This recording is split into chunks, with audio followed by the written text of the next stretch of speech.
ጤና ይስጥልን። ጠበቃ እንዳልጌ ካሴ ነኝ። ዳኛን ከችሎት ስለማስነሳት የተመለከተ ሕገ ነክ መረጃ ላካፍላችሁ።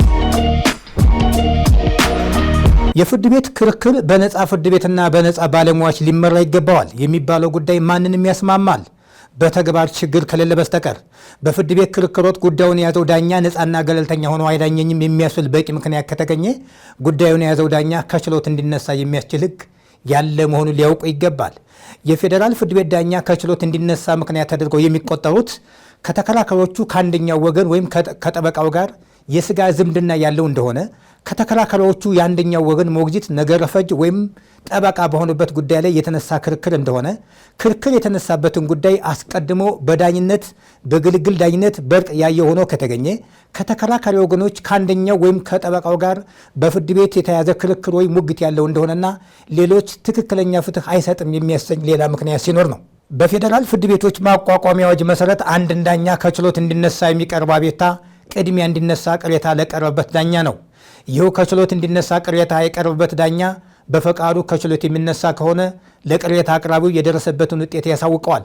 ግን ደግሞ አልፎ አልፎ ካልሆነ በስተቀር ብዙም የተለመደ አይደለም። ቅሬታ የቀረበበት ዳኛ ከችሎት አልነሳም ሲል የሰጠውን ብይን ሌላ ችሎት ወይም አንድ ዳኛ ይቀበሏል ወይም ደግሞ ከችሎት እንዲነሳ ትዕዛዝ ይሰጣል። ከችሎት አልነሳም ብሎ የሰጠውን ብይን ሌላው ችሎት የተለየ ውሳኔ ሲሰጥ አይስተዋልም። በርካታ ሀገራት ዳኛው በራሱ ከችሎት አልነሳም ሲል የሰጠውን ብይን ተቀብሎ የሚመረምረውና ውሳኔ የሚሰጠው በዳኞች የተዋቀረው ኮሚቴ ነው። ኮሚቴው 3 እና ከዛ በላይ የሆኑ ዳኞችን የያዘ ነው። በኮሚቴ የታየ ውሳኔ የቤቱ አቅራቢው ካላረከው አንድ ዕድል ይግባኝ የመጠየቅ መብት ይሰጠዋል። ወደኛ ሀገር ስንመጣ አንድ ዳኛ ከችሎት አልነሳም ብሎ የሰጠውን ውሳኔ አንድ ሌላ ዳኛ አይቶ ይቀበለዋል። ይግባኝም መጠየቅ የተከለከለ ነው። ከችሎት አልነሳም ያለውን ዳኛ ጉዳይ በይግባኝ መልክ የሚመለከተው ሌላው ዳኛ ቅሬታ የቀረበት የሥራ ባልደረባው አለፍ ሲልም ጓደኛ ወዳጅ ከመሆኑ ጋር ተያይዞ የሚቀርበውን ቅሬታ ውጤት ከወዲሁ መገመት ይቻላል።